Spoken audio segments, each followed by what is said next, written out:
Alright, Shalom. Brother Kabad back with that GMS lesson. GMS keep pushing. Before I go any further, I'd like to give all praises, honor, and glory to the Heavenly Father's only begotten Son, Yahweh, Ba'ashem, Yahushai, Bahashim, Rakak, Wadash. Double honors to our apostles and elders, a great millstone, for teaching us His truth according to the Bible and rule well.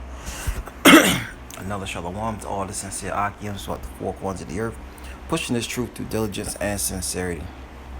Alright. Came across this article in complex.com. Alright, reparations for slavery. Is America ready to pay for progress? Because, our people, so-called Negro, Latino, Native Americans, they don't understand that this is not a place of rest for us, man. And that'll probably be my first precept that I grabbed. Because look, if we wasn't set up here for that, man. Okay? We're supposed to be looking forward to the kingdom. And you ask for reparations in a society and a kingdom that's going down. 40 acres in a mule. It says Americans broke into stores and took whatever they could in response to George Floyd's gruesome murder and rampant police brutality. Many saw it as looting, some saw it as protesting, others viewed it as disruptors co-opting the peaceful demonstrations.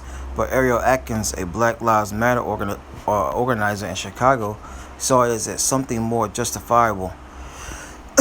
Reparations. I don't care if someone decides to loot a Gucci or Macy or Nike store because that makes sure that person eats, that makes sure that person has clothes. That is reparations. Atkins said at Black Lives Matter in August.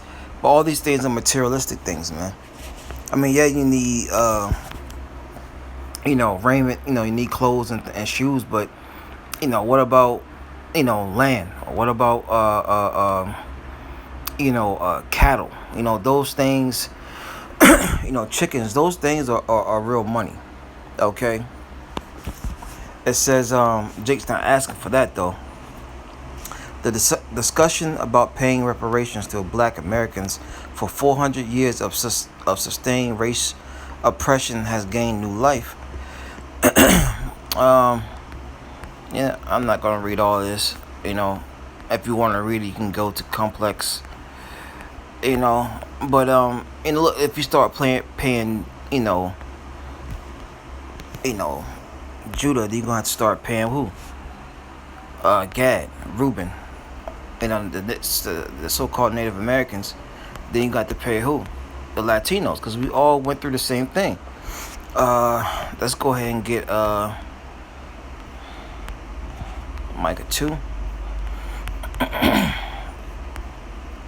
And 10 says, "Arise ye and depart, for this is not your rest." But our people want to make this their rest, man. They're not seeking the kingdom of heaven. They're seeking reparations, right? They're seeking Air Force Ones, Jordans, They're seeking Gucci and Cartier watches, man. They're not seeking the kingdom. They're not seeking Yahweh Bashim Yahushai, who the world ignorantly and willingly calls God and Jesus Christ.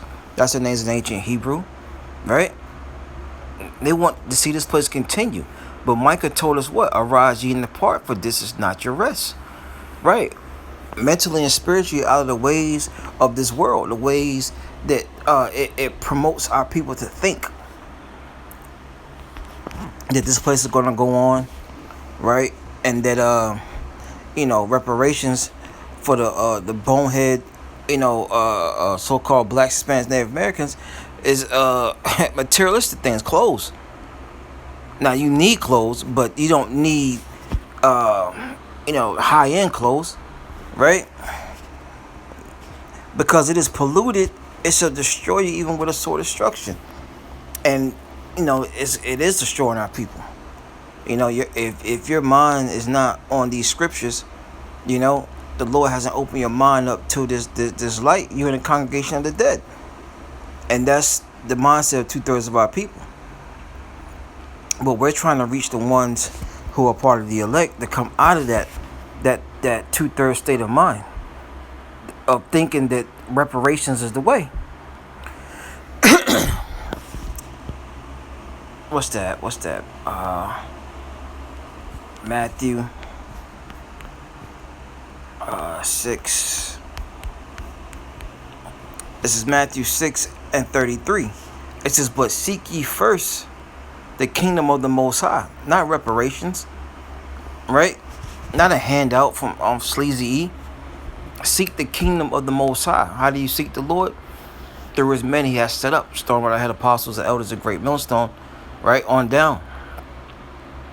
Get this wisdom, get this knowledge, get this understanding. Because what good is reparation? What good is 40 acres and a mule, right? Or cash if you don't have wisdom? You're not going to know what to do. It says, Matthew 6:33, "But seek ye first the kingdom of the Most High and his righteousness, and all these things shall be added unto you." You know, the Lord knows what we want and need, man. It's we go up,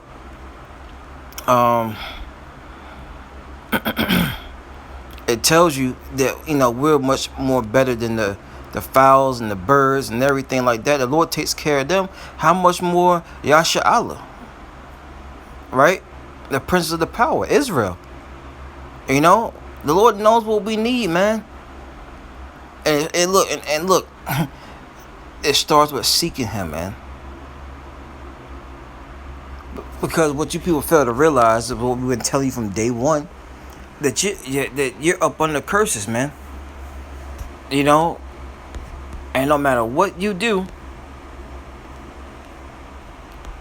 you're not gonna be able to escape them until the Lord, takes these curses off of us, man. Let's see here, Deuteronomy 28, and let's see here.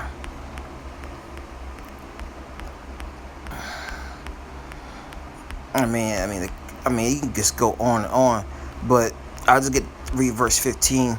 It says, Deuteronomy 28:15, "What it shall come to pass if thou wilt not hearken to the voice of the Lord thy power, to observe and to do all his commandments and his statutes I command thee this day, that all these curses shall come upon thee and overtake thee." Right? And you read some of the curses, curse shall thy basket be in thy store. Look, you're not gonna be able to have a business, man. You're not gonna have money. The money's always gonna be short. You're not gonna be able to get the things that you need. All right. It says,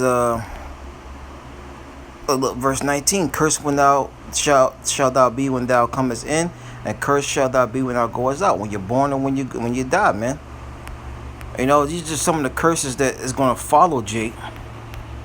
No matter what is given to them, man. Let's see here.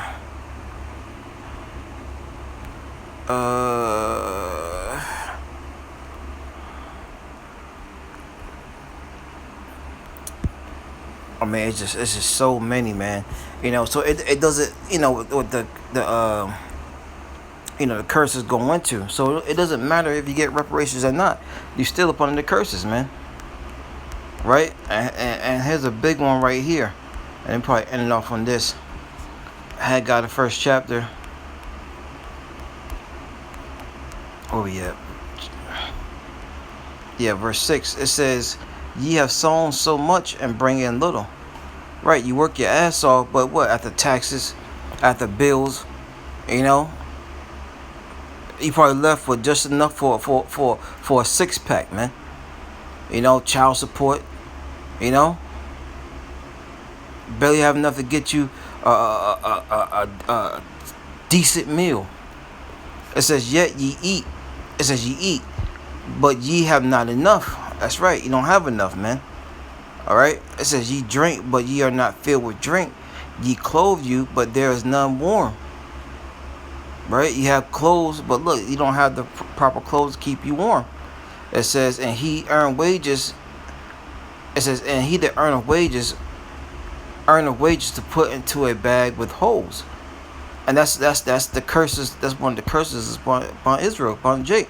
So it doesn't matter if you, get, 40 acres and a mule, or you get cash money. These curses gonna still be upon you, man, until the Lord takes them from off of us, man. So the mindset is not to be on, trying to continue in this society, man.